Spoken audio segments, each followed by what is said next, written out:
You're listening to The Skeptic's Guide to the Universe, your escape to reality.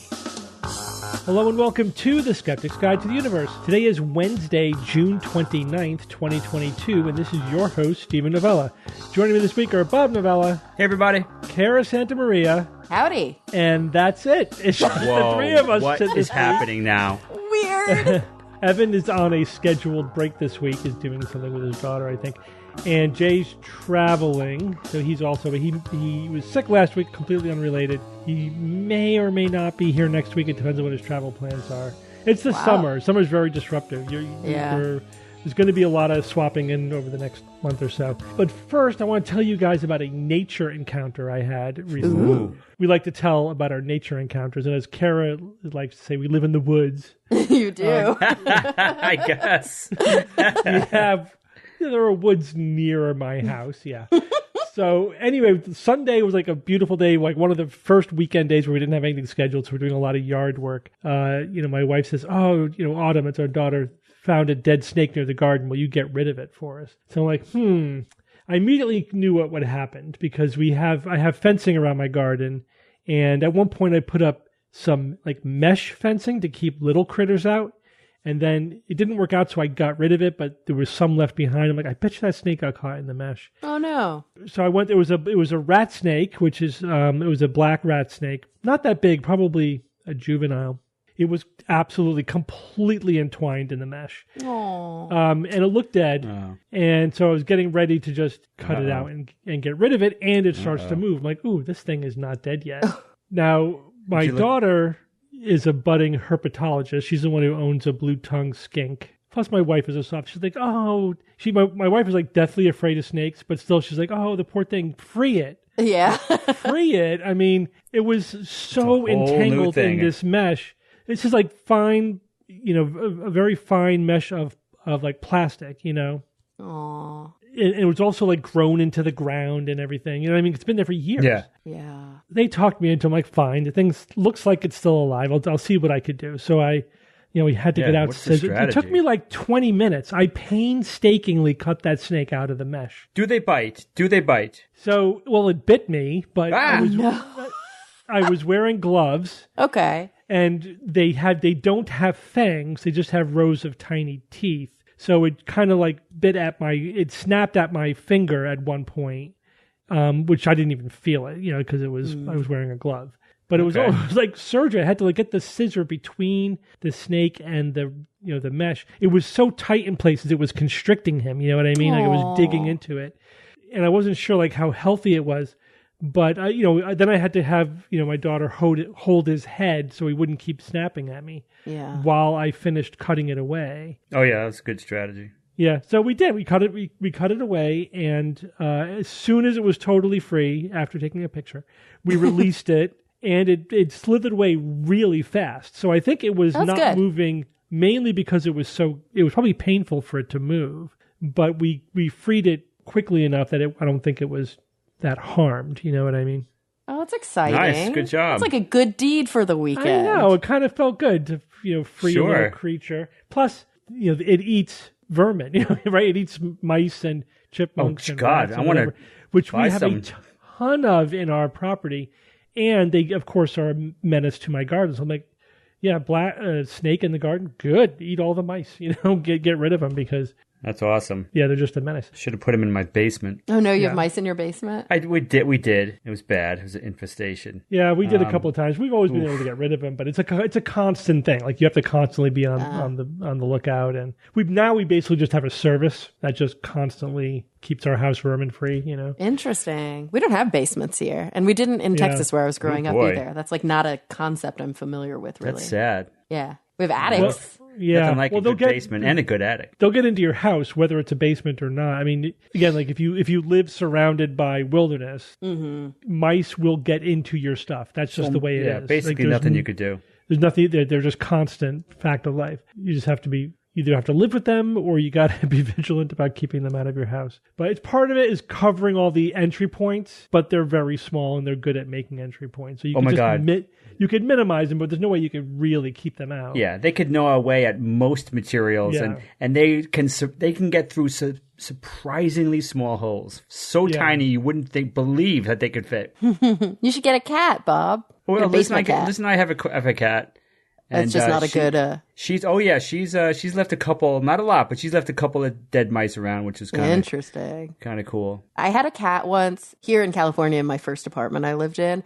I had a cat, and she was the sweetest thing ever. And of course, I didn't, let my cat outside. I live in an urban center, and you shouldn't do that. But she really did like the outdoors, so she would hang out on my patio, like on my balcony all the time. And one time I came home, and she had gotten a bird from my fourth floor balcony. That's what they do. And I was like, wow, okay, we're going to not do that anymore. It was amazing. I was like, you are a hunter. Oh, yeah. It's a holocaust for the birds, the cats. For sure, especially the ones roaming the neighborhood. But I had no idea she was skilled enough to do it from like a 6x6, patio. It's like, wow. They're amazing. I have such love and respect for cats now. We never had cats growing up, so it was always dogs, always dogs, always wanted a dog. But now that I've gotten used to a cat the past 4 or 5 years, I got mad respect for their agility. Just astounds me all the time. It's so much. They're so much more three-dimensional than a dog. I mean, Well, they definitely, they're definitely more agile. I'll give you that. But they're also a lot easier.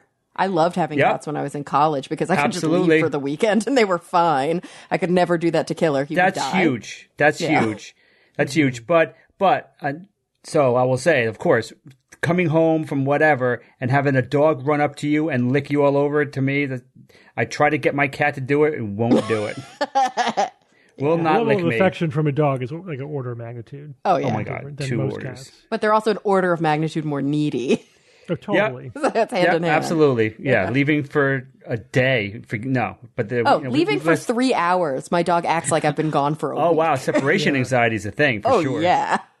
All right. So, guys, one other thing. Earlier this week, I pre-recorded a talk that I'm giving for Skeptical 2022.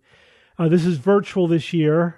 It will be live July 16th and 17th, but some of the bits are pre-recorded.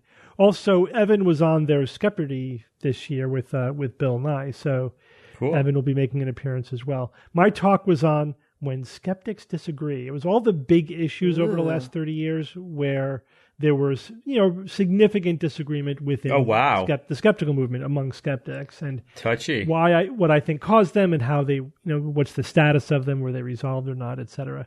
I wouldn't touch that with a 20-foot pole. That's brave. It was fun. So that'll be airing during the conference, just like with Nexus, which is also coming up. If you buy a ticket, you'll be able to watch it whenever. You don't have to be watching it on the 16th and 17th. And then speaking of Nexus, that's coming up as well. That is August 5th and 6th. Also a virtual conference. Also, you'll have access to the whole conference for a long time. Once you purchase a ticket. So the full details are on nexus.org. Just go there. You'll see the updated list of all the speakers we're getting. That's going to also be a lot of fun. And, sorry to have to do this while we're missing Jay and Evan, but I wanted to, I don't know, an announcement sounds odd. It's not really an announcement, but I wanted to talk to you and to, of course, the listeners about some upcoming plans in my life. I had been grappling for a while with whether or not I wanted to be public about this because A, nobody's fucking business, but B, I do think there are some real benefits to speaking out. So long story short, I was recording an upcoming episode of Talk Nerdy a few weeks, maybe 2 weeks ago now, with an incredible woman named Rachel Gross, who wrote a book called Vagina Obscura. And we were talking about women and women's health and reproduction. And I was like, you know what? I got to talk about my own thing that I've been dealing with. And I just went there. So if you're a Talk Nerdy listener, you're going to hear an in-depth, very spontaneous conversation about this on my newest episode that comes out on July 4th. And July 4th, of course, is Independence Day here. And it's also the day before I'm having a pretty major surgery. So anybody who has followed me on social media probably saw about 6 weeks to a month ago now, when I had a more minor surgery. You saw a couple pictures that I posted, and I got a lot of really wonderful love online. And that was, I didn't say what it was at the time, but that was a very common surgery, but I did do it under general anesthesia. It was my first time ever under general anesthesia, so I was super scared, but I got through it. That was a common surgery called a LEAP, which is a surgery that removes some cervical tissue to study it for pathology. I also had something called an ECC, which is an endocervical curettage. So that's like a scraping of the endocervix, and then something called a D&C, which is dilation and curettage of the uterus. That part's not usually included in the initialism, but a D&C is actually a really interesting procedure that we're going to talk about a little later when we talk about abortion science. I was not having an abortion, though. I was having a D&C for also pathology purposes. It's a scraping of the endometrial lining of your uterus to look and see if there's any abnormality. All of this came after an abnormal PAP. Women get PAPs regularly. Oftentimes when they come back abnormal, the problem is squamous tissue, which is a certain type of cell layer of the cervix. Mine came back abnormal in my glandular tissue, which is more disconcerting because it happens farther up inside the cervix and it enters into the uterus. There's kind of no dividing line there. And it came back something called adenocarcinoma in situ, which sounds really scary, for good reason. You know, that word carcinoma is scary. It's cancer. The operative words here are in situ, or for some reason, a lot of the doctors say in situ, which I find interesting because researchers almost always say in situ. We use that term a lot in research too. Anyway, that means in place. So what that really means is that the abnormal tissue, the cancerous tissue, is still in an outermost layer of cells. It has not yet invaded the basement membrane. So they often refer to AIS as cancer stage 0, meaning it will progress. It's not a question of if, but when. And yet, it has not progressed yet, which is a very good sign. Sounds like a good number, though, to have for that. Yeah, you want stage 0 if you're going to be staged, for sure. And the good news is it's fully treatable. The bad news is the treatment is a total hysterectomy. And so that is, at the age of 38, something that I'm going to undergo here next week, which means I'll be off the show for several weeks while I'm in recovery. And I thought it was important to talk about this because I think people listening right now either have gone through it or are going to have to go through it. When I come back on the show, I can report back what my experience was like. If anybody has questions, of course, you can reach out to me via social media as I'm preparing. I've been talking to a lot of younger women who have gone through this procedure for usually other reasons, things like endometriosis or uterine fibroids. But also one person I talked to went through it because they were BRCA positive and they did it preventively. So for cancer purposes. So that's my spiel. Yeah. I'd also love to answer any questions that you guys might have. I know we've talked about this offline, so you might not have any, but for the purposes of the listeners. I think we should be clear. You're going to be fine, right? You're going to be totally fine when all this is done. But even still, this is major surgery. A hysterectomy is the removal of an organ. And not just one. I mean, I think the reason that I grapple with this because hysterectomy is the single most common surgery performed on women, or I should say it's the single most common gynecologic surgery performed in the U.S.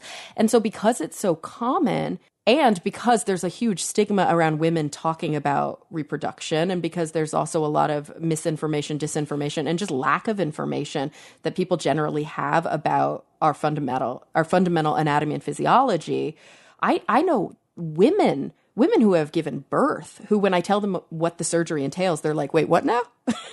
I'm like, yeah. So total hysterectomy for me, it refers to the removal of the uterus, fallopian tubes, and cervix. Radical hysterectomy also includes the ovaries. I get to keep my ovaries. I'm very lucky in that regard, so I don't have to undergo any hormone replacement. But that said, I will be having all of that structure removed, which means you're also losing a lot of the structure in your pelvic floor. Right. And so there's a lot of healing. It's laparoscopic, which really helps with the heal time. Sure.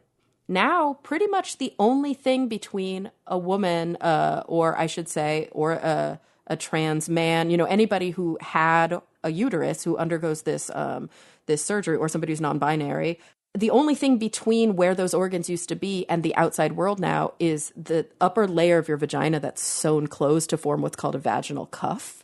So basically, it's tissue and then guts. Yeah. Like your intestines, there's no cervix in between them anymore. Mm-hmm. So that's all of that structure has to be kind of sewn in artificially. Wow. So you've got a lot of healing to do. Yeah. That makes sense now. It's even more dramatic than I thought. Yeah. But the good news is it is very common. I am in very capable hands, and this, for all intents and purposes, and when you look at the literature, by and large, to like a very high degree, 99 point something, will completely remove the cancer, and there's really kind of no risk after that. I will still have to do some PAPs and things like that, and so they're a little bit different. PAPs when you don't have a cervix are different, but you still have to do them. Okay. But yeah, this should be this is a curative procedure, or really a preventive procedure. Yeah. Yeah. Right. Yeah. So, did they discuss, are there any non-surgical alternatives, or is that really your only option? Yes. So the standard of care, according to all of the different medical gynecologic groups who have done all of this research over the years, is total hysterectomy. And the reason for that is that skip lesions are really common. So even though my LEAP came back positive for AIS, but my ECC and my DNC were both negative, there's a good chance we actually removed all of the AIS, but the risk for skip lesions is so high, and a skip lesion is just a lesion that's non-continuous, so it could be somewhere else and we missed it. So it looks like you got it all, but you didn't. Yeah, it looks like you got it all, but you didn't, and the risk for that is so high that the standard of care is total hysterectomy. So if I had wanted children, which I don't, there are fertility-sparing options, but really all that entails is waiting. And you can wait a few years to plan your family and to give birth. But during that time, you have to have biopsies every 6 months. Oh. And to me, what do I wait for? The longer you wait, the riskier a surgery is, right? The younger you are when you have a surgery and the more healthy you are, the better your outcomes. I don't have plans for fertility, and I don't want to go through any more painful biopsies. I had already done multiple biopsies prior to this. And one little thing that you might not know if you're not somebody who's had a colposcopy, they don't give you any anesthesia for those. Mm-hmm. Ah. Yeah, it's considered too brief. Everything. Yeah, they say it's so short that the shot itself would hurt too bad, and then they have to follow it. But it's still multiple sites. So I've probably had 5 colposcopies now in my life, maybe more. And each time it's 2 biopsies and an ECC, which is the curettage of the endocervix. So it's 3 brutally painful, like almost pass out painful punches inside of you. But yes, it's fast. Doesn't mean it's not horrible. And that's partially why we did the LEAP and the ECC under general anesthesia this time. And we needed to do a DNC too, which sometimes you don't do under general, but general definitely takes that kind of pain away. And so, this will be my second time under anesthesia. And boy, oh boy, propofol is weird. Yeah, because this is going to be more extensive. You're going to be under longer, right? So you're a little worried about the reaction for such a lengthy an time. hour and a half last time. This will be more like 4 to 4.5, she said. Yeah. Yeah, but everyone reacts differently. Yeah, everyone reacts a little bit differently. Some people don't have a reaction at all. And here's an interesting thing, Steve. I'd be curious to hear your take on this. So the first surgery I did, I was under general, but I didn't need pain meds because it's really not that painful. I mean, it hurts, but you take ibuprofen and you use a heating pad and you're pretty much okay. This surgery, they put you on Dilaudid in the hospital, right? Which is a very strong opiate. So, and then you go home with some like Norco or something like that, just for a few days, and then you move on to NSAIDs. But I've spoken to a few people who told me that paradoxically, my post-anesthesia yuckiness that I felt after the first surgery might actually be mitigated because I will be on pain meds this time. So I might not notice that horrible propofol hangover because I'm on pain meds. Yeah, because you'll be on narcotics at the same time. Yeah, because I'll be like effed up. Yeah. So that's kind of my hope. Good luck with that. Yeah. Kara, I've got a question. Yeah. Considering how radical this surgery is, I'm curious, what's the impact on menopause? None I can't say completely, but for the most part, if the ovaries are in place, none. If you remove your ovaries, what that does is it forces menopause. Which is that's a surgically induced menopause. Yeah, which is why women, I keep saying women, but anybody who goes through that procedure, which is why they often require hormone replacement therapy, depending on, their needs. But for me, the hope is, so the uterus and the fallopian tubes really don't have any endocrine bearing. Sometimes there are some things that can happen to the ovaries because the tissue near the ovaries has changed, but very often the ovaries continue to have a typical ovulation cycle.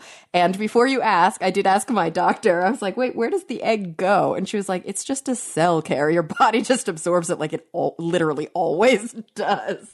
And I was like, oh, right. She was like, very rarely does it actually make it down the fallopian tube and into the uterus and implant. That's like, it's just a cell. Your body just gets rid of it. So I will still have a cycle. I just won't bleed because I won't have a uterus. I can no longer get pregnant, but I will still go through menopause at whatever age my endocrine system induces menopause. Yeah. Well, Kara, we are absolutely going to miss you over the next few weeks on the show. We'll miss you guys too. And I know you're going to keep us updated. You'll let us know what you want us to tell your audience while we're waiting for you to recover. But I'm sure everyone will want to know that you're doing well. Yeah, I'll definitely let you guys know as soon as I'm aware enough to send text messages. And that said, if you feel like it and you're kind of really loopy on narcotics, come on the show for just a few minutes. It'd be kind of awesome. It'd be hilarious.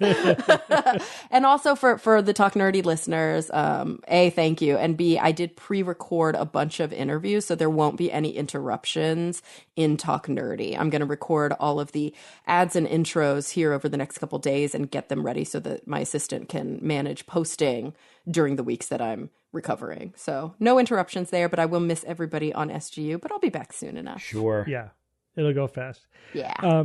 All right, Bob, you're going to start us off with a quickie. Thank you, Steve, you sexy Chief Grey Top. This is your quickie with Bob. So, Kara, gird your loins this time for gamma ray bursts in the news, or GRBs, as I like to call them. And Kara, thank you for using the word initialism earlier in your talk. I loved it. So we know gamma ray bursts, right? We've talked about them.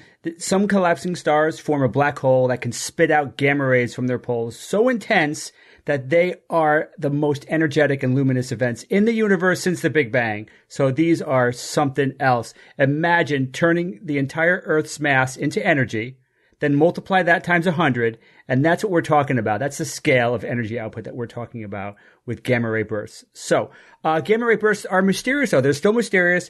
I wasn't aware of this. It's because sometimes they can be irregular. They blink in the middle of one of their amazing, displays, and then they resume. So it's for years, scientists have wondered what's going on there. Why is this thing kind of like taking a little break and then coming back? What's happening? So they ran a new simulation of gamma ray bursts on a powerful supercomputer. I think it's called the Great Hyperlopic Omnicognate Neutron Wrangler, but I could be wrong. Don't quote me on that one.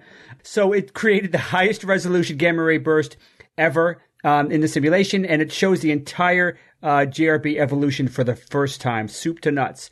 And in it, researchers saw that the star that's collapsing, the gas hits a disk of gas that's already around the newly forming black hole, right? So the star is collapsing, but the black hole is already forming, and there's already a disk of magnetized gas around it.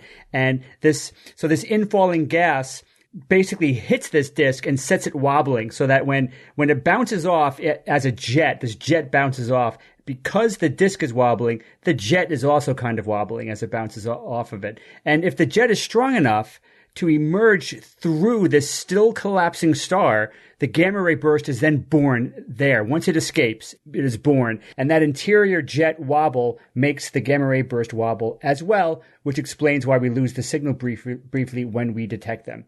So I will say, though, got to say that I'm a little sad that the gamma ray beam that I've thought about for years, that's like potentially a light year wide, that could swallow the Earth if it was close and do crazy damage, that laser-like beam isn't really laser-like. It's more like a flopping piece of pasta that's kind of like going all over the place, which is not as, which kind of seems kind of silly to me that I like the idea of this gamma ray laser beam, but whatever. There's still lots of other fascinating, amazing things about this online. Check it out. And on that note, ungird your loins. This has been your Quickie with Bob. I hope it was good for you, too. Thank you, Bob. So good. All right, guys, I want to start the official news items with talking about mining metals from the sea. I love this, man. There's so much great stuff in there. I know. I want to start, though, with a question for you, Kara, because I already asked this to Bob, and I know he knows the answer. So, The idea is that there are metallic elements just dissolved in seawater. Okay. Right? We talked about the fact that there was, I know like a couple of years ago, that there's a lot of uranium in the world's oceans. There's enough uranium there's like 500 times the uranium in the oceans than on the land. Wow. That's a lot. Yeah. So here's the question. We're going to turn to lithium. Now, lithium is an important element because it's, lithium-ion batteries. Yeah. And even for quite some time, it's quite possible that lithium might be, the center of our battery technology, especially for vehicles. There's more options for grid storage because then you don't have to worry so much about size or weight. But with vehicles, weight is everything. And so right now, lithium is it, and it may be for the next 20, 30, 40 years. Who knows? If we're going to try to turn over our entire automobile fleet into battery electric vehicles, that's going to require a lot of lithium. If we're also going to have home backup storage for solar panels and also grid storage, that's a lot of lithium there as well. Is lithium a rare earth metal? I know it's a metal, but is it a rare earth metal or no? Lithium is not a rare earth. It's metal. not. Okay. All right. Yeah. The rare earths are just like it's a series of metals, and they're not necessarily rare. That's like a misnomer. It's just like, it's like saying a platinum group metal. There's the rare earth metals, whatever. It's Yeah, right. Gotcha. It's like a periodic table designation, really. Yeah. In any case, but lithium is the third element, right? Yeah, it's the third element, but it's also, I guess, it's often found as lithium. I'm looking it up now. Lithium chloride and potassium chloride, and you can pull lithium as a metal out of it. Yes. Which is cool. It's also the only element that's also a drug. Right, yeah. That's the same thing. It's not two different words. It's lithium salts. It's lithium. Yeah, okay. that's cool. Which is very interesting. Wow. Right, anyway, so the world right now, we're using 160,000 tons a year of lithium, mainly in battery production. 160,000 tons per year. So here's my question for you, Kara. How much lithium is in the world's oceans? And you can express that in number of years of lithium at current usage. And this is like fully dissolved. Like, we're not talking about how hard it would be to get it out. We're just talking about how much is probably there. Just how much is Maybe there. 5 years worth? Is that a really low number? Oh, it's close? 1.1 million years worth of lithium. Amazing. The oceans are so much bigger than we ever give them credit for. Right? Basically inexhaustible. Essentially it's basically inexhaustible. So yeah, think about it. We could use 10 times our current annual usage for 110,000 years. We could do that for 1,000 years and only use 1% of the lithium in the oceans, which would be nothing. Basically, just rounding off to wow, man.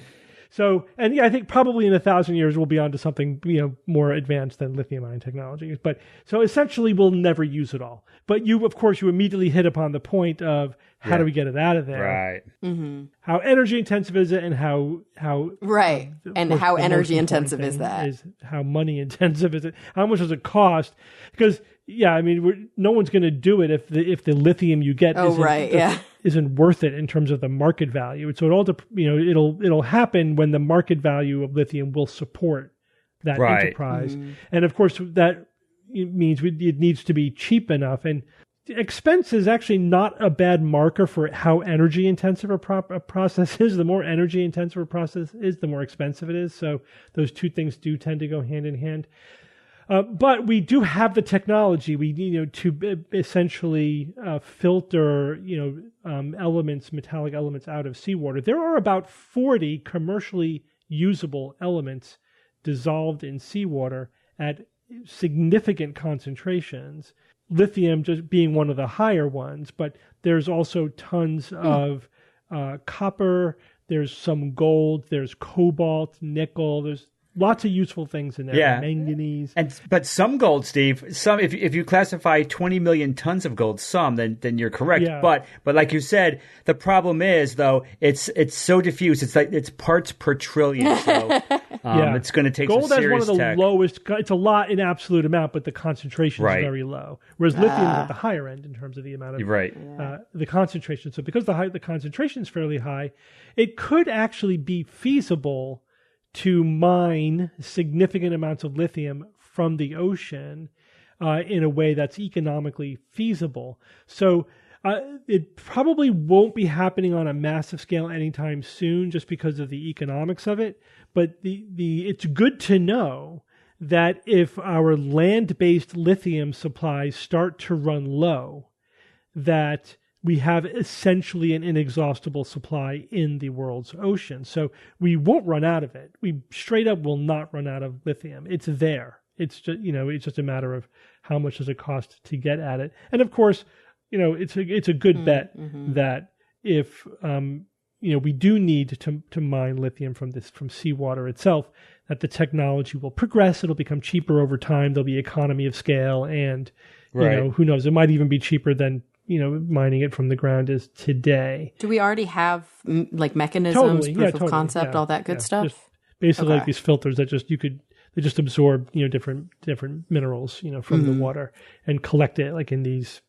It's almost like fly paper, kind of thing, like hanging down into the water, like a whole platform of them, and then you just collect it and then haul away the minerals. That's amazing. Imagine some future technology where it makes it easy to collect any of the metals that you want. Yeah. That would be something.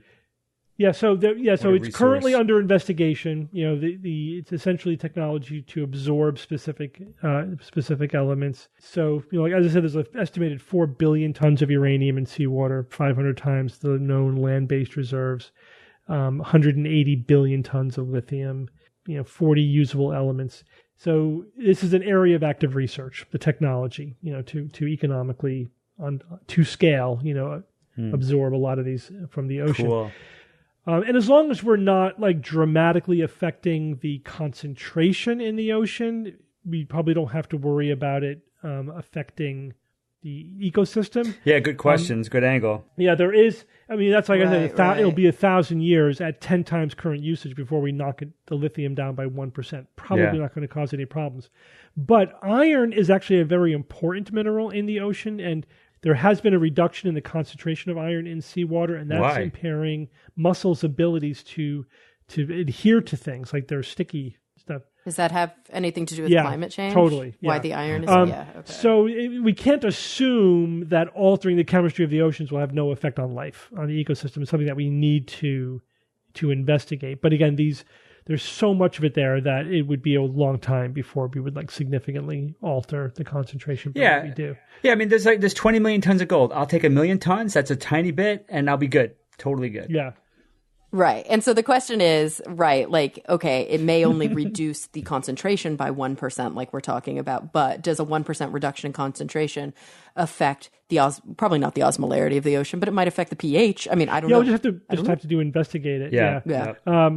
But the cool stuff is we can model all of that. It's not hard. That's the cool thing. Yeah. We can totally do that. And the stuff science that we really need probably is not necessary for ocean life. I don't think anyone's going to be miss the uranium. That's in the ocean. Right. That's probably right. It's fine. more about the knock-on effects.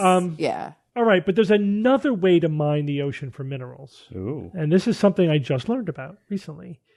Polymetallic nodules. You guys ever heard of them? Oh, yeah. Polymetallic nodules. No. These are weird.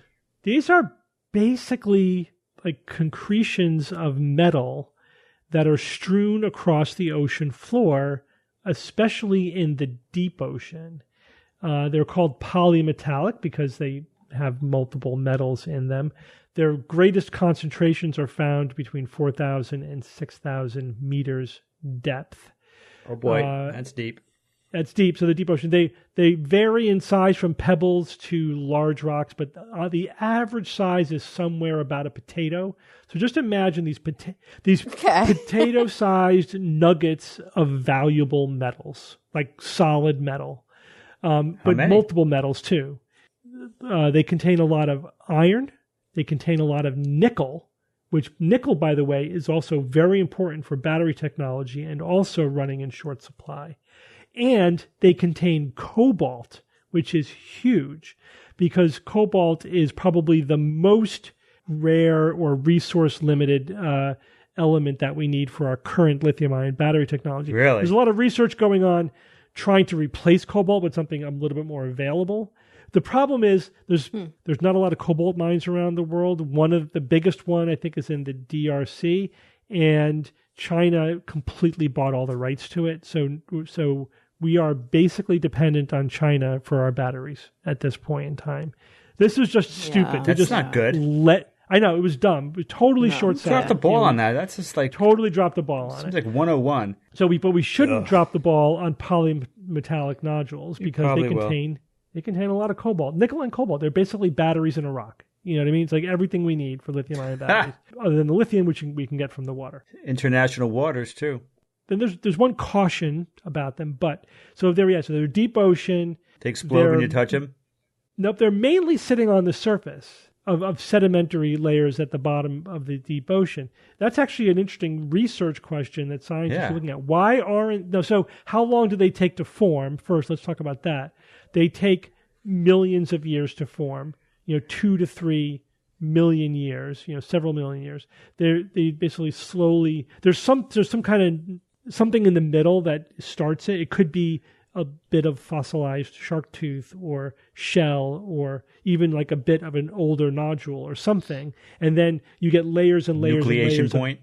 It's like a nucleation point of different metals, absorbing around the outside, Like a pearl.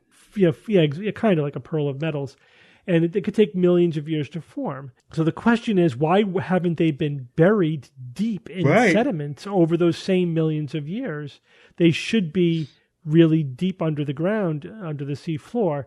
And they think it's because that critters are knocking the sand off of the top of them and keeping them from being buried by the normal churning of the sediment, laying down of the sedimentary layers. Why do they do that? I think they said it is assumed that deposit-feeding benthic organisms clean the recently settled particles atop the nodules and eject them on the sides or even below the nodules, thus preventing their burial.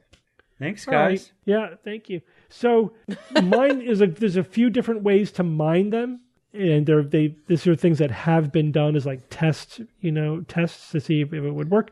So one is just like essentially just vacuuming them up from the floor.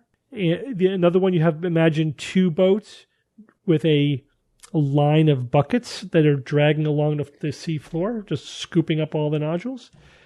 And so there's other technologies on That's the a drawing long board. line of buckets, man. Yeah, it has a crawler that sort of crawls along the floor, sucks up the nodules, crushes them, and then they get sucked up through a tube to a platform and then put onto a ship, which then hauls them away. It's other than the fact that it's in the deep ocean, it's like they're just sitting there. Any estimates, Steve, on like quantities?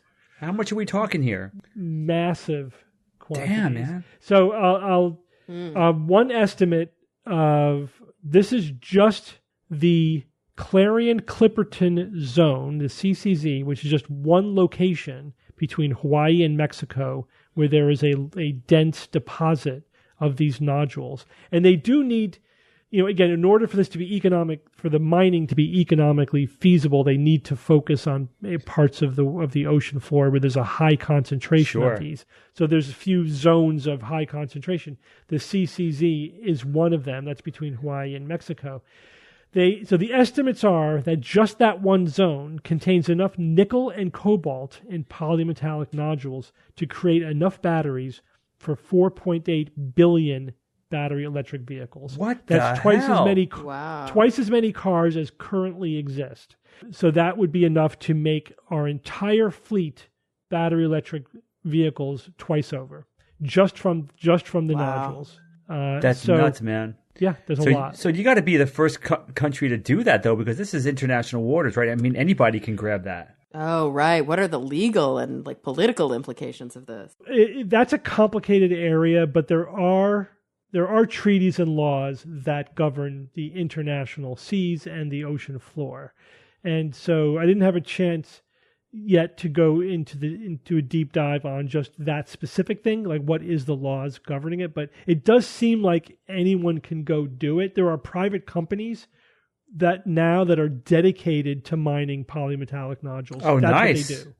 There's the metals company out of Australia, for example. Yeah, that's what they're doing. They are mining polymetallic nodules.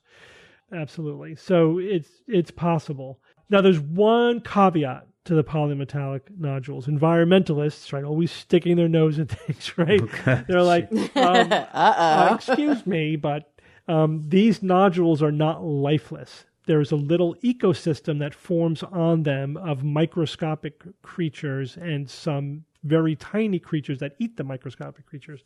And so if we do a massive mining operation of the deep ocean floor, they warn this may be disruptive to not only that ecosystem, but whatever that ecosystem interacts with, right? So it might be part of the bigger ocean ecosystem. Well, and not just that. If we're doing a major mining operation on the ocean floor, we're probably disrupting a lot of larger ecosystems on the floor. Yeah, and the other concern is that we're stirring up a lot of the sediment, and we're gonna disrupt the water, by filling it with all this sediment. And that's probably incredibly fragile. I mean, that would be such a massive blow to the ocean. That doesn't happen. So right now, that's being studied. What is the effect? What's the effect of these ecosystems? What's the effect of mining them? How can we do it and be the least disruptive possible? We certainly don't want to cause one environmental problem while we're trying to solve another, but it does seem like we should be able to mine them in a responsible way. It's like everything. It's like fracking. It's like anything. It's like, you could do it the right way, or you could do it the cheap way. And the question is, are the regulations in place to make sure that we do it the right way? And since we're in place and being enforced. Exactly. Yeah. And since we're about to embark on this massive mining operation of the ocean, it seems this is the time to make sure that we know what the right way is, and that we enforce it so that we don't cause major disruption of the world's oceans ecosystems. So it's always complicated, right? It's never easy. But this seems like an interesting opportunity if we leverage it correctly. Both of these things, the polymetallic nodules and just mining metals directly out of seawater. Maybe it'll take us a while before, this becomes technologically and economically feasible, but we have a while. You know what I mean? This is like we're kind of preparing this technology for when we really need it in 20 years or 30 years. We have, it's not like we're going to run out of lithium tomorrow. And it's also not as if there aren't other land-based resources to be developed. There's plenty that, to discover and to develop. So it's not like we're already at a desperate point where this is our only option left. But it also should be pointed out that, mining metals on land is also disruptive to the ecosystem. It's not like that's benign. True. No, it's terrible. Depending on where it is. And rare earths in particular, where they are being mined, like mostly China, are being done in an environmentally terrible way. It's just shocker, not being done well. So even though this might be not be pristine in terms of its environmental impacts, it's probably better than what's happening now. Or we'll just do the exact same damage in a different place. Yeah. And that's that's a real consideration. Yeah, I mean that's the thing. If we don't do it right, we don't make sure it gets done properly. And it sounds like we have to figure out, because we can't ignore the psychology here. We can't ignore the human. If it's cheaper to do it one way, but that way is terrible for the environment, we have to make it more expensive, as in the fees that you will face, the ramifications penalties, that you will face are significantly more expensive than doing it the right way. Right. Yeah, that's one way to do it. Absolutely. The principle here, too, which we bring up quite a bit, is externalized costs, right? Yeah. If a company can externalize a cost to the world, to society, to other people, to taxpayers, or to the government, or to whoever, they will. And one of the ways that you externalize a cost is by not paying for your own cleanup, right? Or not undoing the damage that you're doing to the environment in the process of doing your business. You just let somebody else handle it. One of the legitimate roles of government is to make sure that companies don't do that. They don't dump their costs on other people unfairly. Right. Yeah, just cover your costs. Clean up your own mess. That's like just a basic principle. And it's totally fair. And of course, we don't want to do it in such a way that it inhibits business. I want to mine these things out of the ocean because we want the batteries so that we can, use renewable energy sources. Like this is something that there's an environmental good here if we do it correctly. Yeah, right. And that's really the question. It's like, at what cost, and how do we minimize that cost to its lowest impact possible? It's like always, there's a way to do it smartly, and we don't always spontaneously do it that way, but we can, Well, everyone, we're going to take a quick break from our show to talk about our sponsor this week, Bombas Socks. We love our Bombas, and they don't just make socks. They make socks, underwear, and T-shirts. Everything is super comfortable. There's actually a lot of R&D that went into making all of these different products. They're pretty innovative, and they really do think of everything. And on top of that, this is my favorite part. For every purchase that you make, Bombas donates an item on your behalf to those experiencing homelessness. They've donated more than 50 million items to more than 3,500 community organizations to date. Guys, I love, once in a while, I go to my sock drawer, open it up, and I see a pair of socks, and it's Bombas. It's ready to go. It's the next one in line. I'm not kidding. I get a smile on my face like no other socks that I have. I pull it out, go to the bed, throw them on, one sock and shoe, and then the other sock and shoe. That's the order I do it in. And I love it. Bombas Socks just puts a smile on my face, and I think it'll put a smile on your face. New members get 20% off, so go to bombas.com/skeptics to get the deal. That's BOMBAS.com/skeptics. All right, guys, let's get back to the show. All right, Kara, in the wake of the end of Roe v. Wade, you're going to talk about, we're not going to get into a political discussion here, but what we're going to do is just talk about the scientific and factual questions at the heart of abortion, pregnancy, women's health, all those things. So take it away. Absolutely, Steve. And, I just want to say right up at the top, obviously, this is an incredibly emotionally charged topic. And I really appreciate the editorial policy that we have here on the SGU to really talk about science-based, evidence-based issues. And that's the approach that I'm taking with this topic. But of course, I'd be remiss if we didn't cover this. So as we're going along, you guys have any questions for me? Let me know. I did a lot of research for this. And so I'm going to be citing a lot of different sources here. All right.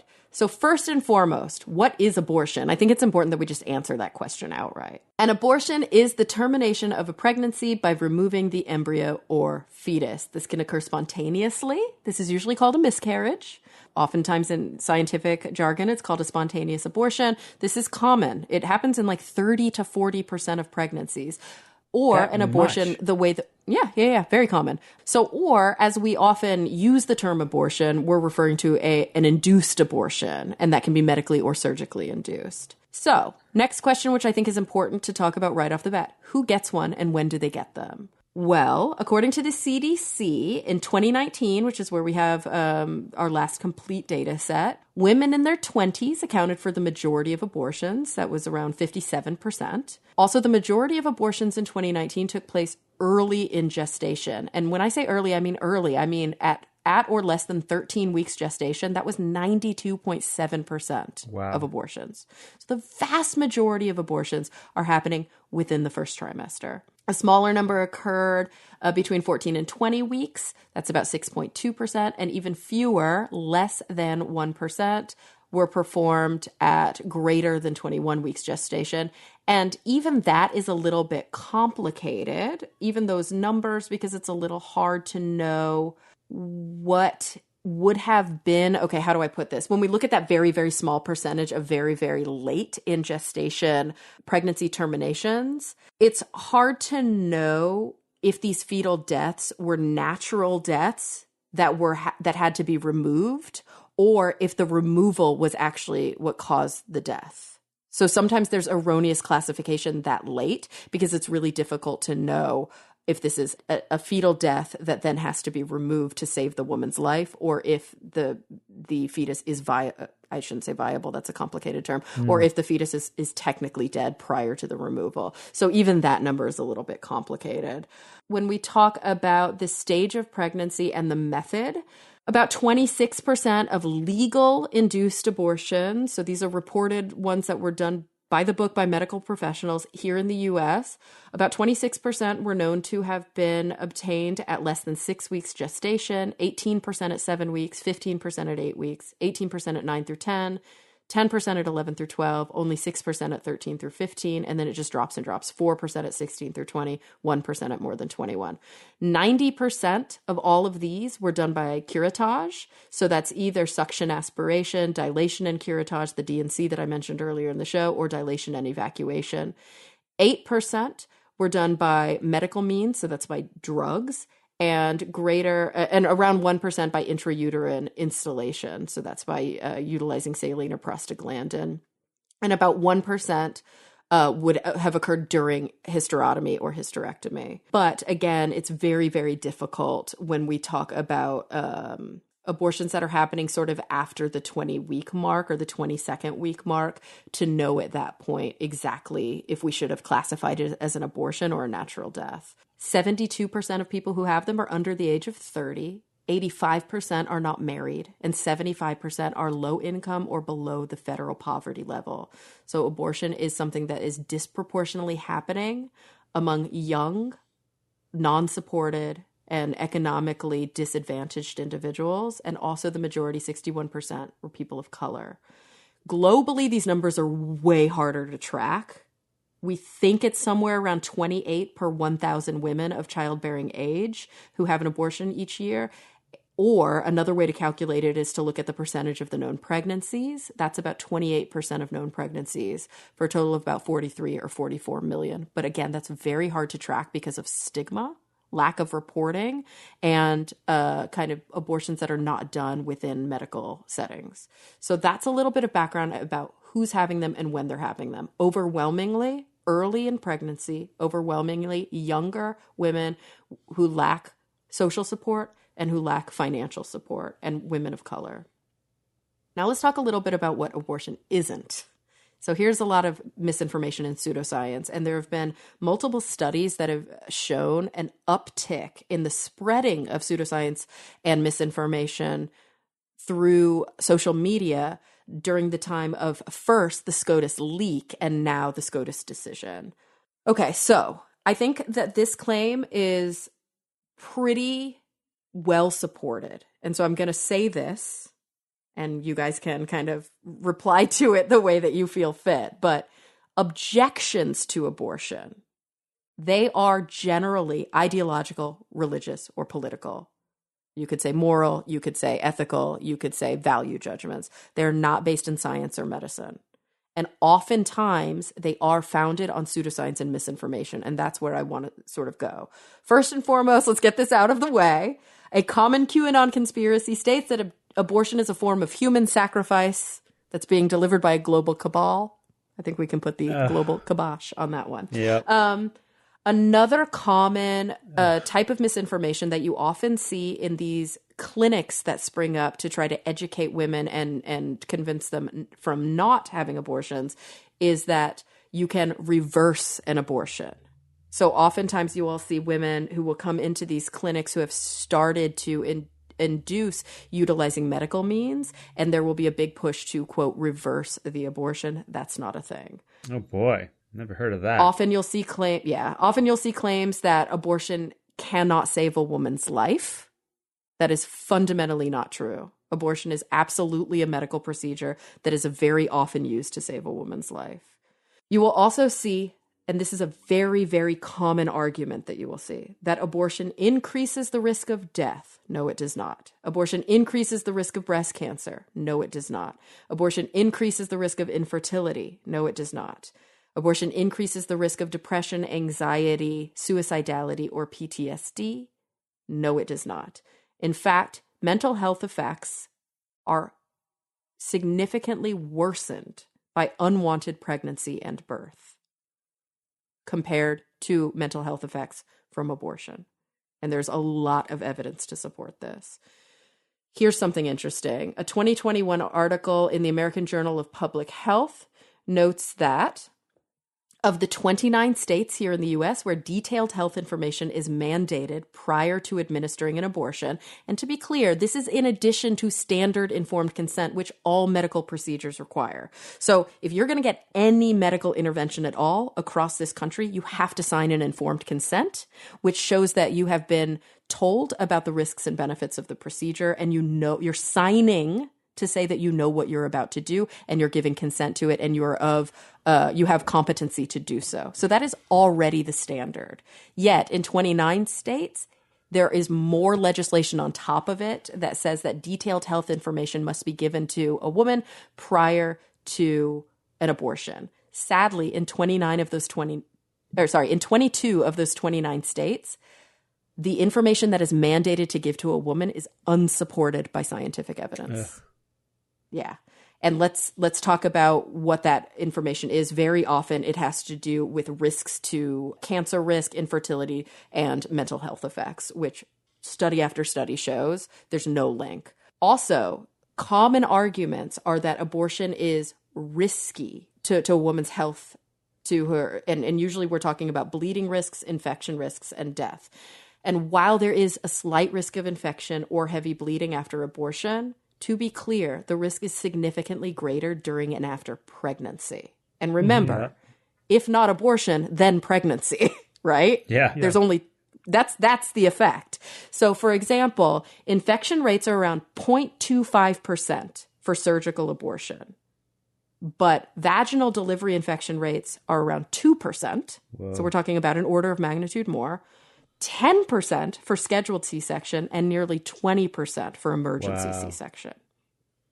A systematic review showed that 3 to 6 women out of every 1,000 abortions required a transfusion for bleeding, while the transfusion rate for hospital deliveries was 39.7%, or sorry, was 39.7 out of every 1,000. So that's 3.97%, where it was only 3 to 6 out of every 1,000 for an abortion. And let's look at death. A large study showed that between 1988 and 2010, there were 108 deaths from over 16.1 million legal abortions that were performed in the United States, yet 13 times as many women died during childbirth during that same period. Wow. And interestingly, states that have more restrictions around abortion, as measured by a standardized tool, have a higher maternal mortality rate. Mm-hmm. So places where abortion access is restricted, you see more women dying from pregnancy and childbirth. Kara, can I ask one clarification? So that 13 times greater, was that absolute or proportion? That's an important question, Steve, and maybe I can present the data in a slightly different way, which will help, because I was giving you an absolute number there, 108 deaths among 16.1 million legal abortions. Let me look at it this way. That translates to a mortality rate of 0.7 deaths per 100 procedures. The mortality rate of hospital births is 8.8 deaths per 100,000 births. So scaled together, it's 0.7 compared to 8.8, 13-fold difference. Yeah. Yeah. Okay. Yeah. Actually, before we get there, the next thing I want to talk about are some of the outcomes that we know based on evidence of banning abortion. And that's a hard question to answer because it's been a long time since abortion was banned, and we have a lot of medical advancements since then. So some of these things have to be modeled. Okay, there's a really comprehensive study that's often cited, probably the most comprehensive study that examines the effects of abortion access. It's called the Turnaway Study. It followed about 1,000 women for 5 years after they sought abortion. So they either got one or they were denied them. It followed them for 5 years. This was led by a reproductive health researcher at the University of California, San Francisco. And here's some of the big takeaways from that study. Women denied an abortion were significantly more likely to live in poverty afterwards than those who received one. Those who denied an abortion were more likely to report not having enough money to cover expenses over those 5 years. Women who were unable to receive an abortion had worse outcomes in areas like education, physical health, and mental health. Once somebody who was denied the abortion actually does carry a child to term and give birth, they rarely choose to place the child, even though that's a common argument and talking point that, just give it up the for alternative. adoption, The alternative to abortion is adoption. That's actually very rarely what happens. And so the study author said, quote, "It means that poor families will have kids before they're ready, and all the health and economic costs that we've documented in the Turnaway study will happen for these people." So we see across the board what happens if we ban abortion. Abortion will still continue. We know this when we look at countries where abortion is banned. We know this when looking at the history of the United States when abortion was not protected under court precedent. Abortions will continue, but they will be done illegally and they will be done unsafely. Therefore, women will die.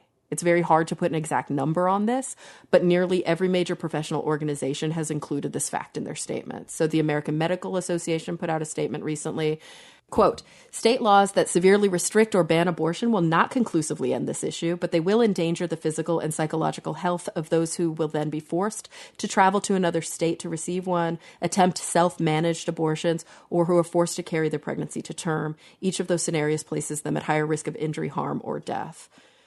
And the professional organization that I belong to, the American Psychological Association, put out a statement also. And here's some interesting points that the APA president, Frank C. Worrell, said. Quote, "This ruling ignores not only precedent, but science. It will exacerbate the mental health crisis America is already experiencing. We're alarmed that the justices would nullify Roe despite decades of scientific research demonstrating that people who are denied abortions are more likely to experience higher levels of anxiety, lower life satisfaction, and lower self-esteem compared to those who are able to obtain them. A person's ability to control when and if they have a child is frequently linked to their socioeconomic standing and earning power. Therefore, restricting access to safe legal abortions is most likely to affect those living in poverty, people of color, and sexual and gender identity minorities, as well as those who live in rural or medically underserved areas." And then he goes on to say, "Research also demonstrates a strong relationship between unwanted pregnancy and interpersonal violence. Specifically, psychological science suggests that the inability to obtain an abortion increases the risk for domestic abuse among those who are forced to stay in contact with violent partners, putting them and their child at risk." And that's the tip of the iceberg. I looked at a lot of other things, like what happens when a woman with schizophrenia has an unwanted pregnancy and she's forced to carry to term. What happens when a pregnancy is the result of rape or incest? What happens when a child it becomes pregnant and is forced to carry to term? And we didn't even document the negative consequences of all of those examples because there's just too much to cite here. But what I kind of wanted to end with was a little piece about where we are now and what can be done that's grounded in kind of the science and the legal evidence. So if you're an individual with a uterus who becomes pregnant, but you're living in a place where this is now illegal and inaccessible, you can travel and seek care where this is legal and accessible. Some states, like California, where I live, are actively codifying abortion access in their constitutions. And collectively, you may have seen that California, Oregon, and Washington just committed publicly to offering a safe haven for individuals who are traveling out of state. So your rights would be protected, not just for abortion services, but also contraceptives and other reproductive health treatment. Also, the U.S. Attorney General, Merrick Garland, did issue a statement recently reinforcing the fact that there are medical options available. The FDA has approved the use of minestrone as a safe and effective treatment if it's used within the first 10 weeks of pregnancy, and states legally cannot restrict access to this medication. Really? Many states try. There is legislation on the books in many states that say this drug is banned from being mailed there, or telehealth visits for abortion services are banned. But that said, legal scholars will cite the preemption argument, which states that where federal and state laws are in conflict, the federal law prevails. And this is an FDA-approved medication. Mm-hmm. And wow. that's what Merrick Garland's statement points to. So you can learn a lot more about this if you are interested. A great website to go to is reproductiverights.gov. This is a government website. It is the website of the U.S. Department of Health and Human Services, and it lists the legal rights that are available to individuals with regard to reproduction right now in the wake of this finding. So I think that's a great place to look because you're not going to see misinformation. You're not going to see pseudoscience, and this is actually a U.S. government website. Wow. It's a lot, and there's a lot more we could have talked about. Absolutely, and we're not even, we're just scratching the surface. Scratching the surface. Of the relevant information, but it is good, I think, to go into this debate at least informed with some of the basic facts, and that will dispense with 90% of the horrible arguments. But it doesn't Well, really it do really that. won't dispense with them, but yeah, It doesn't do that. Right. I mean, I wrote about this on my blog earlier this week just to make a very simple point. Not so simple point, actually, that the whole abortion debate is not a scientific question. Science can't answer this question for us. It's a question of ethics and philosophy and legal issues, etc. And it's messy, and it's balancing various rights that are complicated and interacting in a complicated way, etc. And then the discussion that ensued in the comments completely ignored pretty much everything I said. Like people just went to their corners and started regurgitating the standard, dogma of whatever side they were on. And the sad news is those talking points very often are based in medicine. So even though the fundamental sometimes they are based in science. It's like they're like, no, but it causes breast cancer. And it's like, no, we can debunk that. We can point to the evidence that shows that there's no link between abortion and breast cancer. There you go. Or they're just trying to frame it as a scientific question. It's like, well, that embryo is a human life. It's like, okay, but you're assuming that's the question. You're assuming that's determinative of the relative rights of the embryo versus the mother, and you're not even addressing the ethical or legal issues here, let alone all the complex social ones. You're just assuming. When does a fetus feel pain? When is the heartbeat? When is it viable? All of those questions are actually very hard to answer scientifically. That's true, but it's worse when people are asking the wrong question and not even stating it. It's an unstated major premise of their assertion, and so you can't, what I say is like they're trying to win the debate at the beginning by assuming you're correct. Right. And what is that question or argument that you find you're running into? Is it just a blatant sanctity of life argument? Well, they're just trying to say that it's a human being, it's a human life, it's a person, whatever. And therefore, it should be afforded all these rights. Right. Yeah. I was saying, but they're assuming the criteria that is the very point of the debate, right? That's what the discussion is. What criteria are important, and how do we balance those? They're also just assuming, the other big thing is you're assuming that the sanctity of life is an absolute right that trumps everything else. But there's so many possible counter arguments to that, because it's like, okay, if you really believe that, then if you just want to even just restrict it to human life, you're saying that the protection of human life is more important than any other right, than liberty, than autonomy, than personal choice, and all these other things, then what flows from that is pretty extreme. Like that would mean you should be against all capital punishment. You should be against all war. And it should be a more complicated question for you when we're talking about the health and safety of a woman who is carrying a child with a complicated pregnancy. Yes. And that's where things get really confusing to me, because we'll hear about this conversation about unless the woman's life is at risk, and even something as simple as my life is at risk. How do we define that? Yes. What percentage risk? At what point is it will I die, or I'll just be disfigured? There's no is it, easy answers. There's no easy it's so answers. complicated. But think about this. If they're saying, and they explicitly say this, many of them, that life trumps liberty, right? Life is more important than liberty here. It's like, oh, okay, then you should be against free access to guns. The liberty of owning a gun is not as important as the life of the children who are murdered in mass shootings. What do they say to that, Steve? They never have a good answer to that. They wiggle out of it. They say something. Well, in that case, my liberty is more important. Come on. Right? Well, that's in the Constitution. Well, so whatever. It's like that's beside. I'm challenging your logic. Now you're shifting criteria over to what's in the Constitution. And also, I think one argument that we didn't make here that would be, I think, I would have to write a treatise on this. I would need weeks to do this kind of research. Yeah. Is the argument that comes from saying, if not abortion, then. Oh, there are alternatives. And this is an argument that you often hear that's made in these, quote, safe haven clinics, where it's everything, all of the pseudoscience and disinformation is fed to try and prevent abortion and offer alternatives. Well, the alternative to abortion is childbirth. Mm-hmm. Then the question is, if the child makes it to term, if the mother makes it to term? And then after that, what happens to the child? And what we very often see, it's almost like we're talking about those externalized costs again, is the fact that there is no safety net in place for the individuals who cannot afford financially, economically, emotionally, physically, educationally, the cost of having children.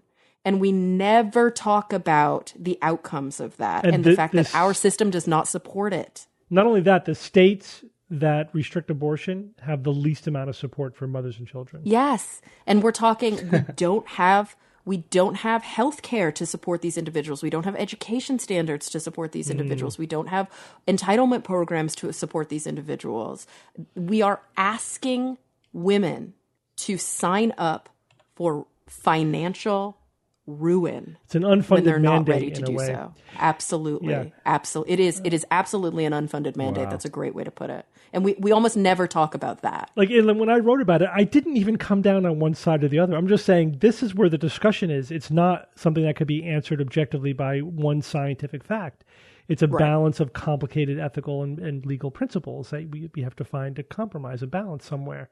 And again, our point here today is not to take one side necessarily of what is a very complicated question. It's just to make sure that if you're going to have a discussion about it, at least have the facts, at least have your logic, at least follow some consistent logic.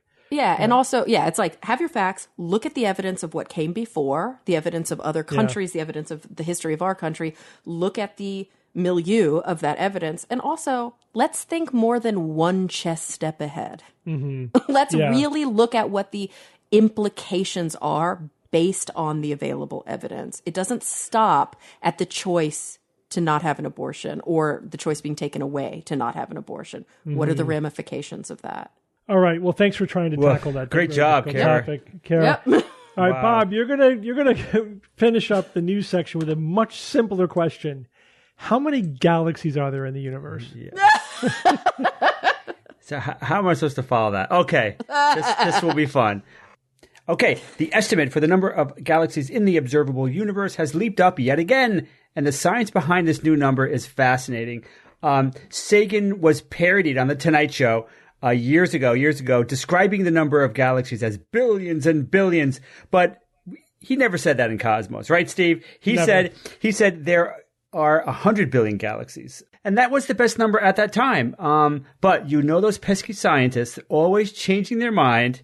LOL, of course. So watching his video on YouTube, I had to stray into the comments. I know, never go near the comments. Someone called Rod Cornholio, said that he said this in 2009. Sagan would love to know that there are perhaps 500 billion galaxies in our particular universe. So even that is way off. And so now let me describe this fascinating number journey. The first thing, though, I want to briefly say that we're never going to count all the galaxies. We're pretty much humanity, I will predict, will never do it.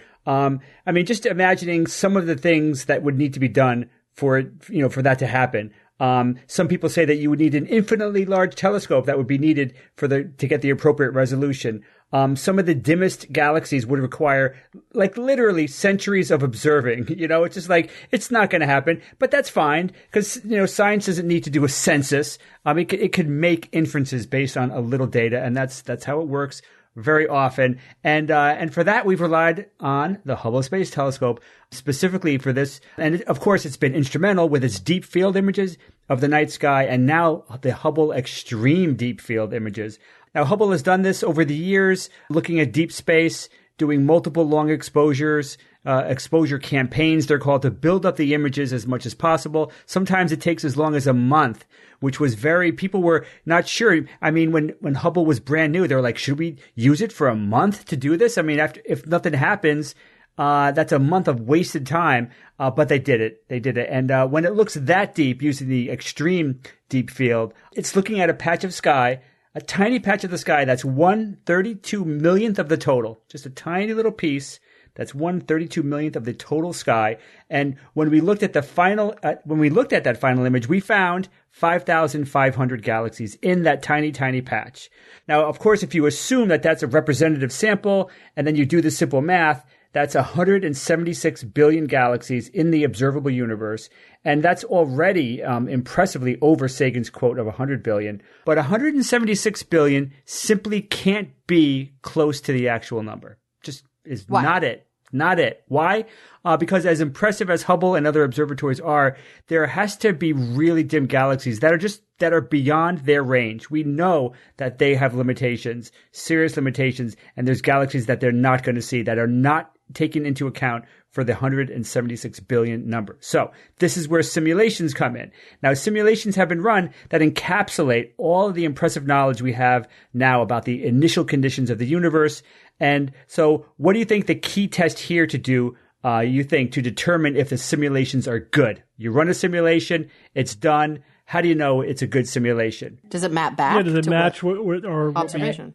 Exactly. Does it match our observations? Because if they don't match our observations, something's clearly wrong. Start over again, figure out what's wrong. But if they do match our observations, then at the very least, we may potentially discover something new about the real universe that we don't know, because it's having some real insight into the real universe. So once the scientists added this simulation layer, if you will, on top of Hubble's 176 billion galaxy estimate, it reveals what is a better estimate, that our observable universe contains a whopping 2 trillion galaxies.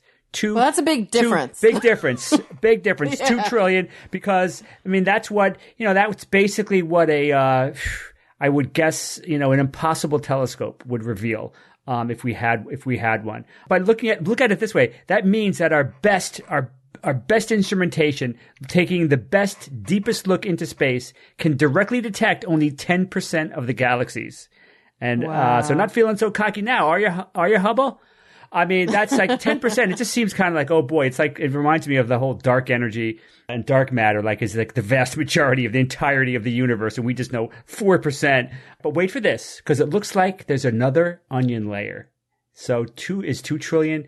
The final word, let's see. So that layer, that next onion layer, starts with our local group of galaxies. We've talked about that before. These are the galaxies, including the Milky Way, Andromeda, and the Magellanic Clouds, that are gravitationally bound and will eventually merge into one big happy family as the rest of the universe accelerates beyond our observable universe, never to be seen again. And I don't want to talk about it, because that's going to be a very sad time in the universe. Okay, so now I remember I would tell people, yeah, there's 50 or 60 galaxies in our local group. Well, that number is now wrong, and I kind of apologize for that, but I kind of don't, because that was the best number we had at the time. But now that number has changed, and it's 110. There's 110 galaxies within our local group, within that 5 million light year diameter local group. And that's mainly, all of these extra ones that have been added are mainly ultra faint ones recently found orbiting our Milky Way. Okay. So there's lots of these really tiny, really dim galaxies that are really hard to see that are orbiting the Milky Way.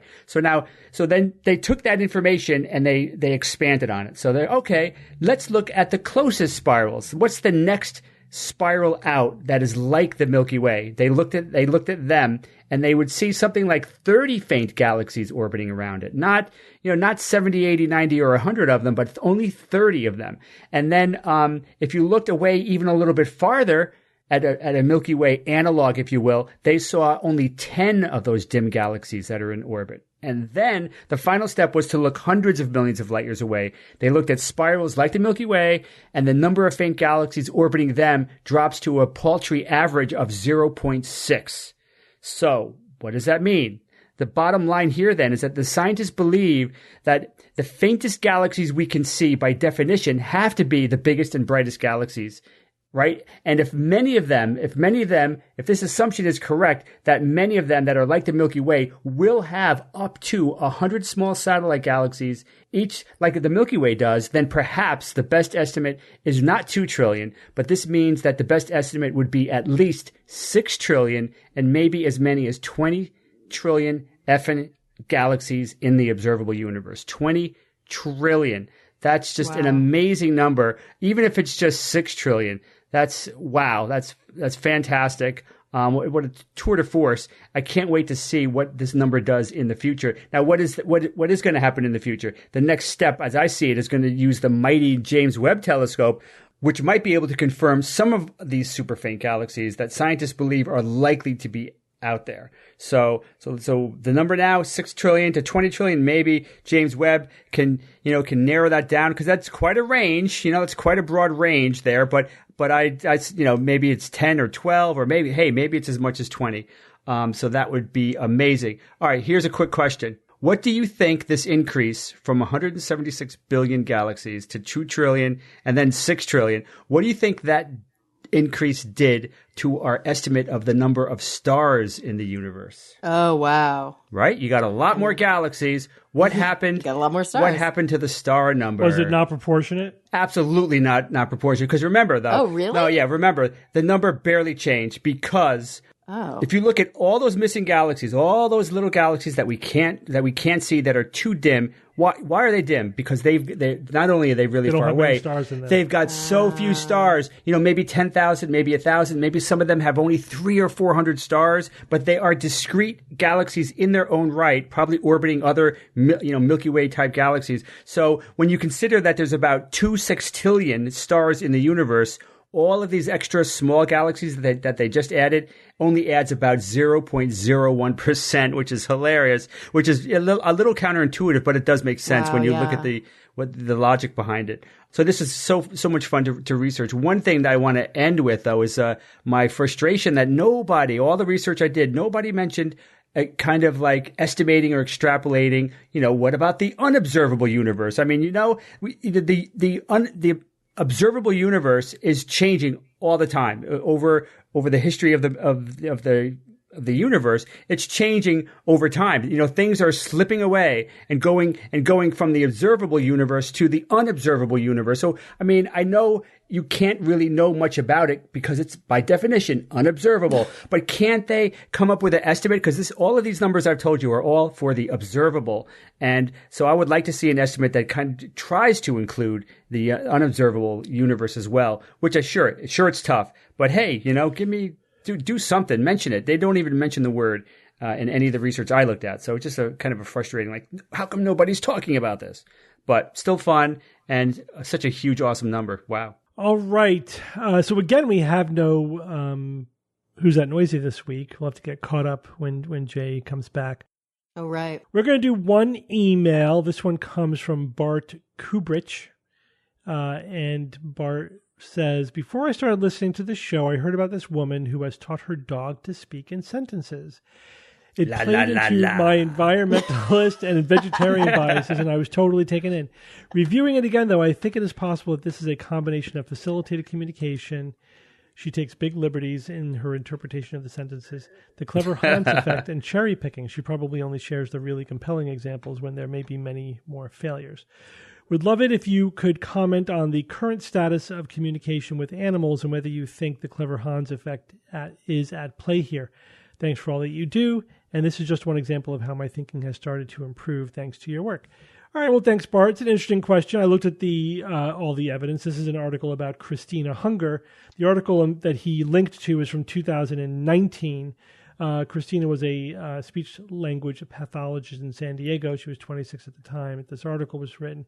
And she essentially used the same technique that she uses on children who have language difficulty to teach her dog how to communicate. He has a pad with buttons and words next to those buttons. And so if he wants to go outside, he hits the button that says outside. Yeah, and this has become a massive trend on TikTok and Instagram now. Oh, boy. There's so many videos of people and their dogs on their little pads. They go, outside for a treat? No, we're not going to go outside for a treat right now. And you're like, Yeah. So, yeah. Oh, boy. So I think Bart is essentially correct that this is facilitated communication, clever Hans effect, and cherry picking. I think that's pretty much explains the entire Nice phenomenon. job, man. and I think there is probably a certain amount of training Absolutely. that allows a dog to know top left corner button. Every time I hit that, she gives me a treat. I'm going to keep doing that to get a treat, but that doesn't mean he can speak English. Right, exactly. So animals can more be pattern trained recognition to associate. This is just an association training. So we know that that's established. And dogs have a pretty good vocabulary of words.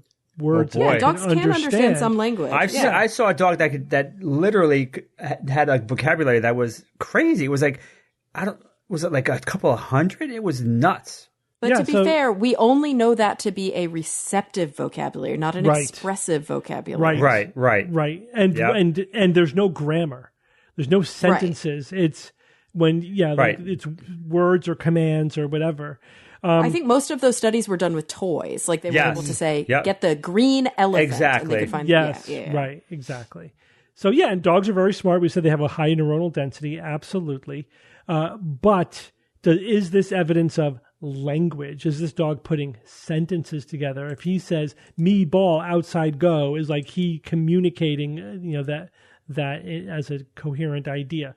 We can go back to Koko the gorilla, right? So Koko the gorilla was the most famous and probably the most achieved animal who was taught to communicate.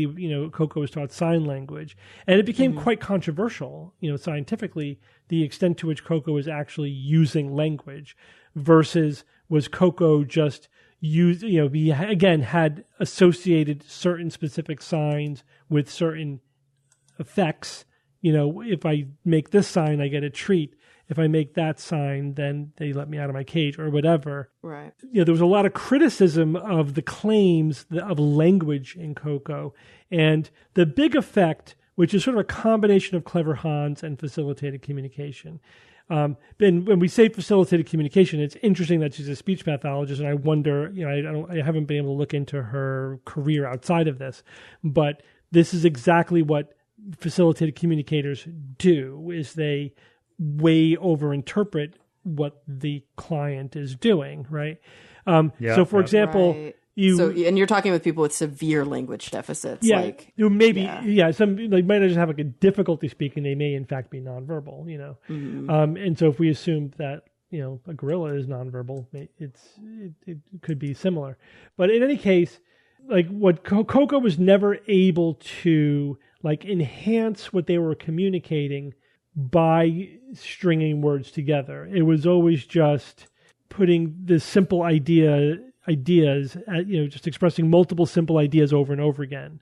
Like orange, so it's me, almost like eat, orange, me, eat, but not like the order was irrelevant, and it was not.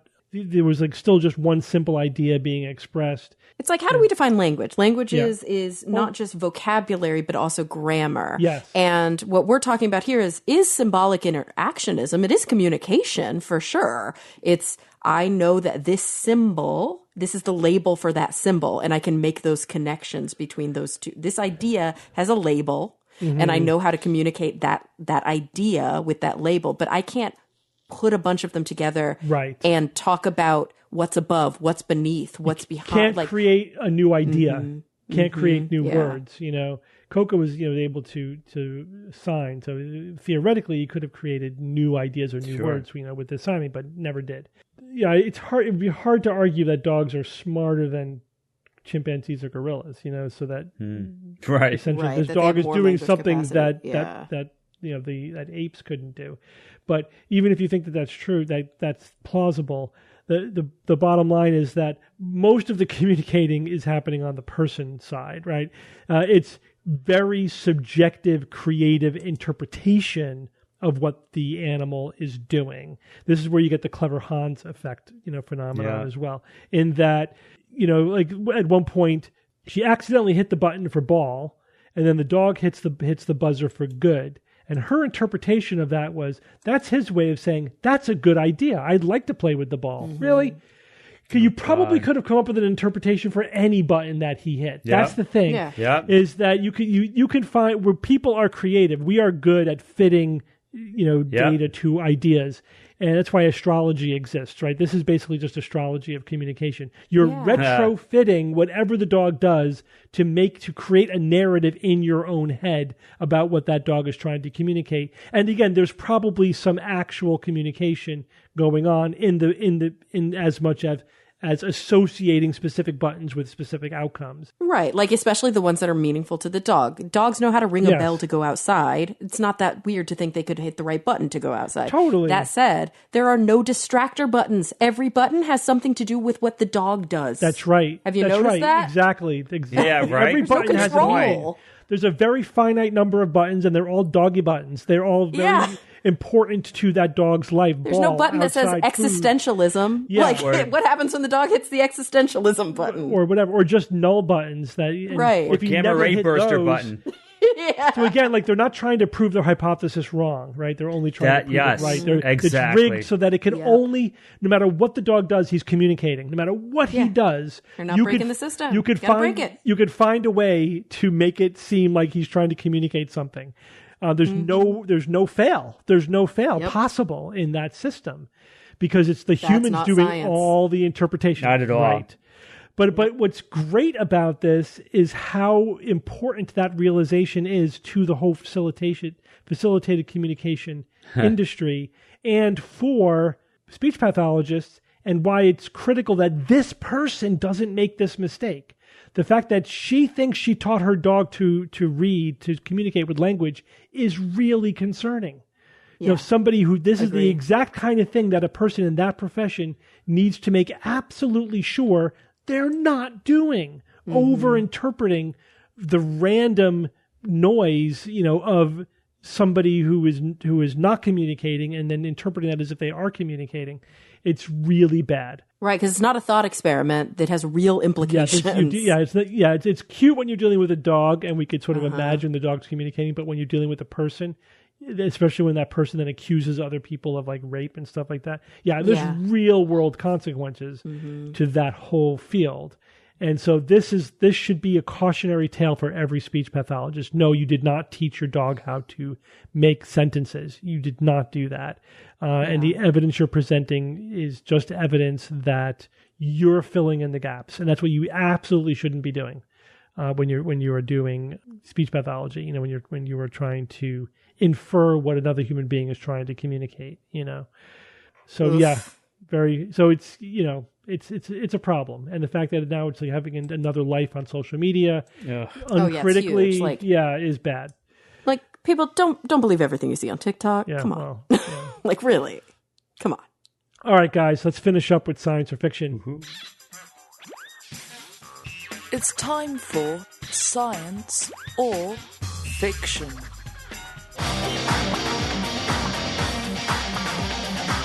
Each week, I come up with 3 science news items or facts, 2 real, 1 fake, and I challenge my panel of skeptics to tell me which one is the fake. There's a theme this week. The theme is snakes, in honor of my snake encounter earlier in the week. Oh, cool. Okay, so just 3 facts about snakes. You ready? Mm-hmm. Item number 1, Brazil has the most number of identified snake species of any nation, currently totaling 412. Item number 2, there were an estimated 1.2 million snake bite deaths in India between 2000 and 2020. And item number 3, cobras have extreme accuracy when spitting venom, able to hit their targets consistently at up to 30 feet. Bob, go first. Okay, so let's start with the Brazil 412 identified snake species. That doesn't sound like a lot. Is it a lot? 412. Oh boy, it seemed like Australia has about 20,005. All right, let's look at number 2. 1.2 million snake bite deaths in India over 20 years. 1.2 million. Damn, that seems too high. That seems, you'd think, you'd be a little savvy. 1.2 million is crazy. All right, let's look at the third one. Cobra accuracy. 30 feet seems, I was thinking, 10, 12 feet, but 30? Oh my God. I mean, they're all false. All 3. Kara, what do you think? No, that's not how this game works. Which one is more egregious? 1.2 million. I say India, 1.2 million snake bite deaths is fiction. Okay, Kara? Okay, so Brazil, most identified snake species. So not the pure number, but the number of species. So the biodiversity there of snakes is higher, currently 412. That makes sense. Brazil, Amazon, very biodiverse. Sure, there's lots of snakes in the rainforest. But we also identify snakes with India. So I feel like I have to do a little math here. So 1.2 million, and you said over 20 years. So that's what, 60,000 a year? That doesn't sound as egregious now. Right? 1.2 million sounds high, but 20 years is a long time. So I think I like what you said, Bob, about the spitting. 30 feet seems... Yeah. I mean, think about how big 30 feet is. Like, lay down a bunch of people in a row. That 30 feet's massive. Yeah. I don't think... Why would they need that? Why would they have ever evolved that ability? Yeah, I can't hock a loogie 30 feet. Right. Their prey is never going to be that far away from them. So to me, it seems like it would have to be... less than that, so I'm going to say that one's the fiction. All right, well, you all agree on the first one, so we'll start there. Brazil has the most number of identified snake species of any nation, currently totaling 412. You both think this one is science, and this one is science. That is science. It is Brazil. And Carrie, you're right. It is because it's a rainforest. Yay! This doesn't seem like a big number. Well, how many? I know, it kind of doesn't, does How many it? snake species are there in total? 413? I don't know, like 700? 3,900 and counting. Okay, that's a lot. Over 3,900. Yeah, why would we say 700? That doesn't make any sense. The world is big. Big, yeah. Brazil there's an island off of Brazil that has the greatest density of venomous snakes. It's actually illegal to go there. There's like, there's a venomous snake every square meter or something. It's like you can't walk around without stepping on a venomous snake. This isn't that crazy. Do you guys remember that scene in that one? I know people listening right now are like, I know exactly what you're talking about. One of those nature documentary shows that's really beautiful, like Planet Earth or something like that, but a more recent one that has this crazy scene with these like lizards that are trying to make it from the rocks to the sea, and the snakes all come out. It's not that island, but yeah. That was amazing. Amazing. This is Ilha da Queimada Grande. Ooh, I love it. It's a snake island off the coast of Brazil in the Atlantic Ocean. It's got the highest concentration of venomous snakes in the world. You can't even go there. What's the second highest number of species? What country has the second highest? India? No. Okay, so if it's started Peru? Like another Amazonian country? Mexico. Mexico. Oh, okay. Yeah. Really? A lot of people think it's Australia. Yeah. Australia's like in the top 10. I forget exactly what number they are. It's like 5 or 6 or something, but they're up there, but it's not Australia for just number of snake species. I think they have one of the highest number of venomous snakes. Yes, I would believe that. And the numbers, I had to do a deep dive on this because, the sources kept saying different answers, and it was just over time. The like Mexico and Brazil have swapped back and forth a number of times. Oh, really? But currently it's Brazil. Yeah. They're that close. All right. Yeah. It's like Mexico's also close to 400. All right. Let's go to number 2. There were an estimated 1.2 million snake bite deaths in India between 2000 and 2020. Carrie, you think this one is science. Bob, you think this one is the fiction. And this one is science. Of course it is. Yes! Bob, it is science. Yeah. It's a lot. That's a lot of snake bites. It is. That's a lot. It's a lot of cobras. They have cobras there. Yeah. And it's a real problem. Obviously, first, there's a lot of people in India. That's part of it. But there's venomous snakes there. And they call it not just dying of snake bites, but snake bite envenomization. That's the technical term. And so they really need public health outreach to educate people about how not to get bit by snakes. And I assume that's like car crash deaths. My God, it's a lot. Yeah, but that's the thing. Isn't it safe to assume that it's not all like when we think about a snake bite, it's like, oh, I'm on a hike and a rattlesnake's there and I accidentally step near its den. But some people in India are actually handling snakes. Mm-hmm. I don't know and that so they're that's getting why. bit also. I don't know why. I don't think that that's. Okay, I'd be interested to see how many. Yeah, they milk the venom too. I mean, if you're a snake handler, yeah, like for other, it's like it'd be interesting to see how the proportion of people who got them in nature versus those who were handling the snakes.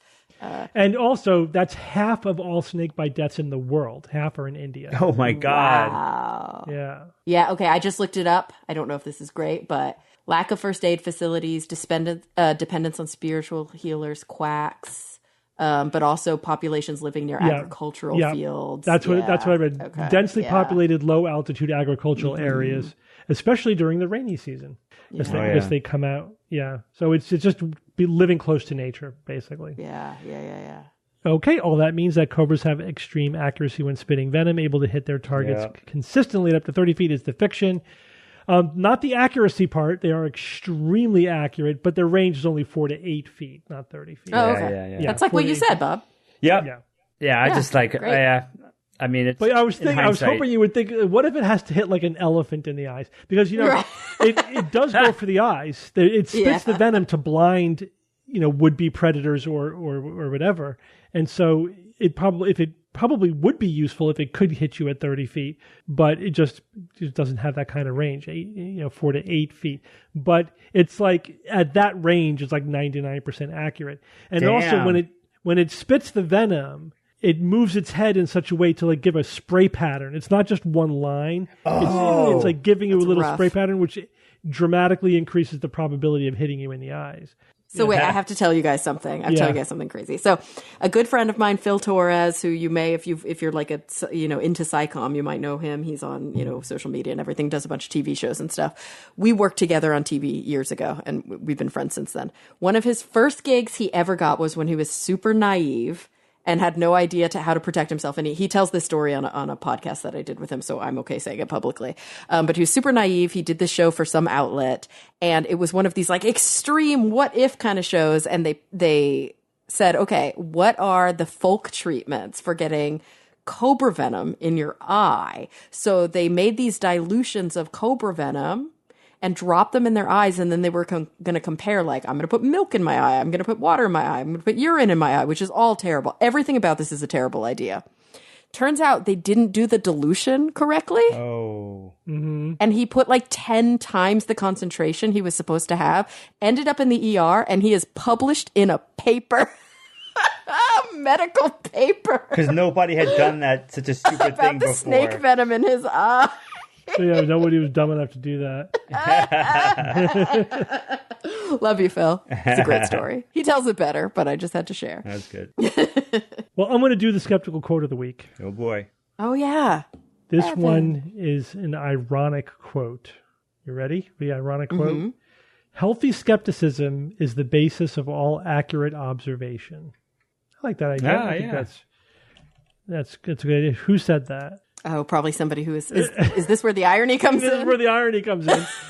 Sir Arthur Conan like Deepak Doyle. Chopra or something? Arthur Conan Doyle, not that bad. Oh, okay. Famously believed in fairies and spirits. I mean, so not the most skeptical of guys. I'm going to throw out a Sagan quote I came across that I think I remembered, but love it.